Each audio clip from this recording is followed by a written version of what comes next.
Namaskar, this is Firstpost and you're watching Vantage with me, Palki Sharma.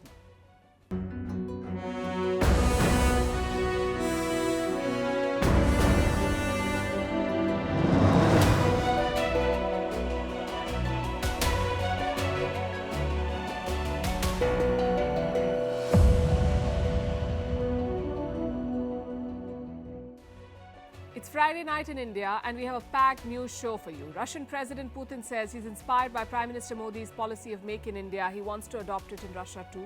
And he's one of the many world leaders courting India and calling it a friend. But there's more to Putin's statement. We'll discuss that. We also have a question tonight.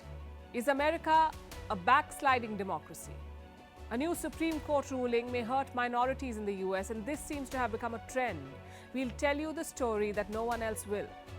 Pakistan has pulled it off just in the nick of time. They've got yet another bailout, but that doesn't translate into relief yet. Does Diet Coke cause cancer? A new WHO report has left the soda struggling.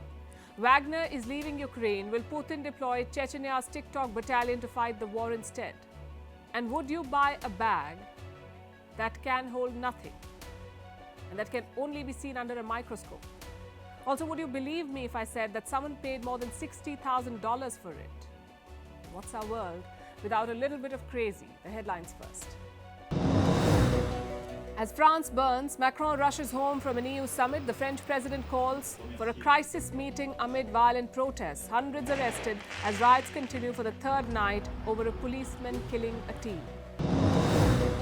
US approves the sale of ammunition to Taiwan. This is worth $440 million. It's the latest effort to boost Taiwan's defense in the face of Chinese aggression. Beijing says it firmly opposes Washington supplying weapons to the self-ruled island.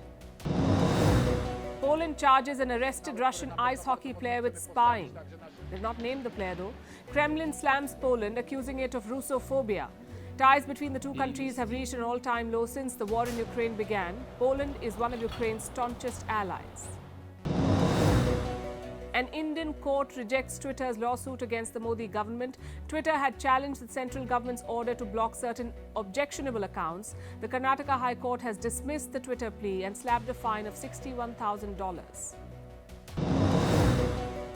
And another lawsuit against OpenAI. Two American authors have sued OpenAI over copyright infringement. They say the company mined data from their books to train ChatGPT.